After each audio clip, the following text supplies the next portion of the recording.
we need to add the ability to allow users to follow and unfollow other users. And we're going to start in the home controller with our follow and unfollow action methods. We have stubbed these methods out, so now we need to add the actual code.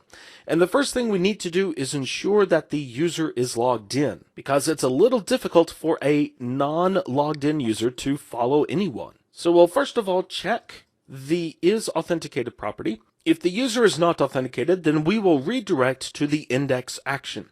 That will prompt them to either log in if they have an account or create a new one. But if the user is logged in, then we of course want to process the follow request. So we can use our users service, and we don't have this method, but we can call it follow. We first of all need the name of the person that the currently logged in user wants to follow, and we have that with our username parameter. So we can pass that as the first argument to follow, and then we need to pass the currently logged in user. So this is the user to follow, and then the second parameter is the user that is following the user to follow. And then we need to redirect. Now ideally we would redirect to the page that we were currently on.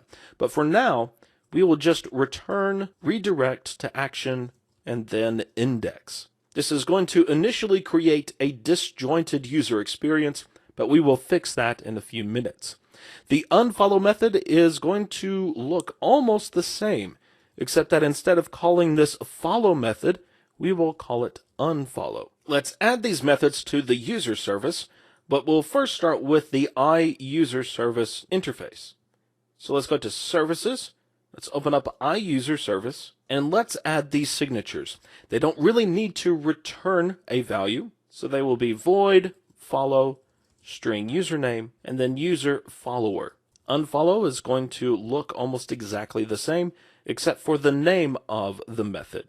Let's open up the user service and implement these methods. We'll start with the follow method, so public void follow, string username, and the user follower. This is going to use the user's repository, and we can call this method create follower. We need to pass in the username and the follower, and then we will want to save the changes.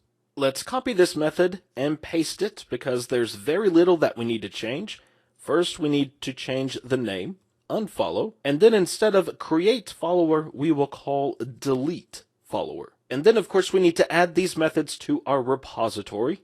So let's go to our data folder and let's open up iUser repository and user repository. The signatures for these methods resemble that from the user service, so let's just copy those and let's paste them into the iUser repository. Of course, we will need to change the names to create follower and then delete follower. And then finally, implement these methods in our repository. We'll start with the create follower, public void create follower.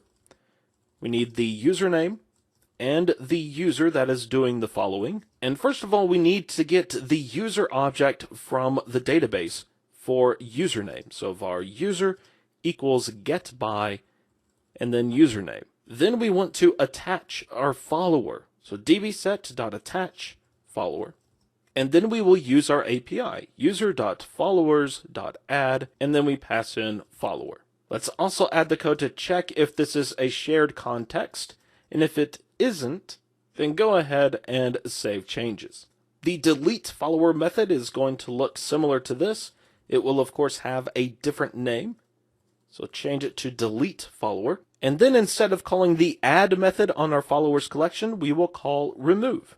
And as far as our user repository and service, we can close those files because those are the only changes that we need to make. But we'll leave our home controller open, and let's open up our partial view that displays the user profile, because we are going to add buttons that allow us to follow and unfollow other users. Now remember that unauthenticated users can view user profiles, so we only want to show the follow and unfollow buttons for authenticated users.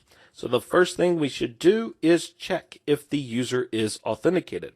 But we should also check to see if the profile belongs to the current user, because we do not want to show the follow and unfollow buttons for the currently logged in user's profile.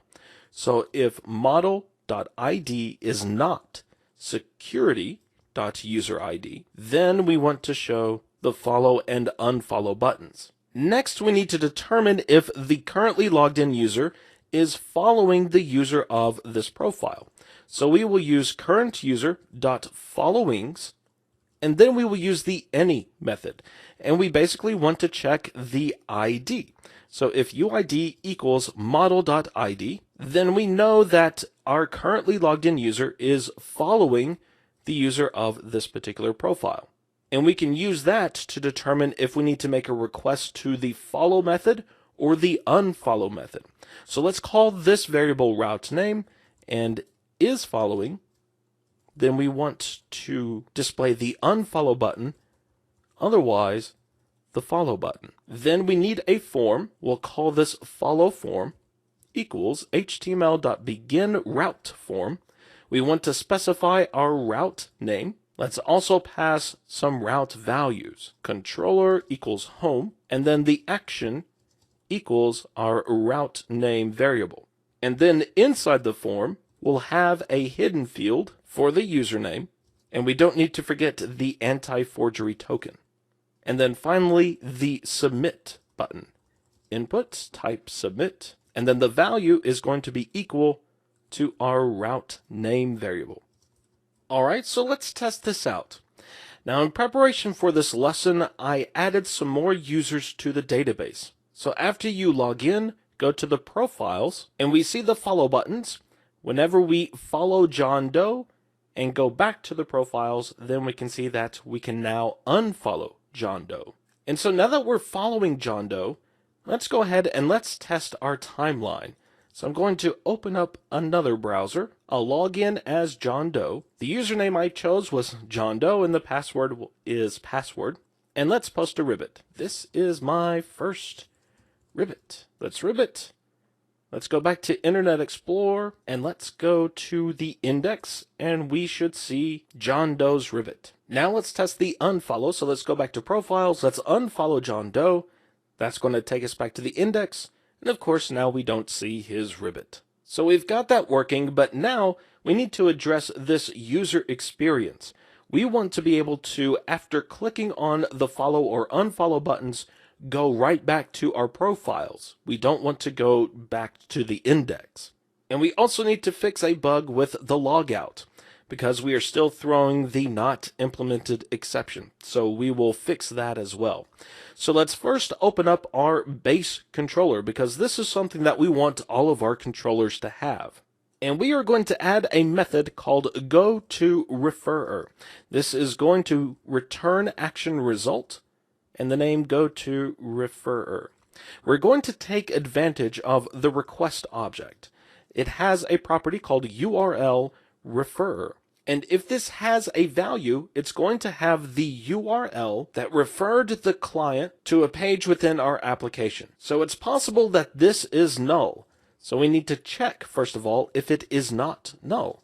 And if it's not, then we will return, redirect, and then request.URL referrer, and then absolute URI. But if it is null, then we do need to do something that makes sense. And it makes sense to go to the index action method on the home controller. So redirect to action, index, and home. And so now let's go back to our home controller, and inside of our follow and unfollow methods, instead of returning redirect to action, we will just return goToReferrer. And we can also use this whenever we log in. So let's go to our account controller, and instead of redirect to action, index, and home, we can redirect to the referrer. Because a user can log in not only from our index, but also from the profiles, because we display that login form at the top. But whenever we log out, it makes sense to go back to the index. So for logout, we will return redirect to action, and then index and home. So let's run it and test that functionality. After logging in, go to the profiles page, and let's unfollow John Doe. It took us right back to the profiles page. Let's unfollow Jane Doe, same thing. And if we follow one of these, we go right back to profiles.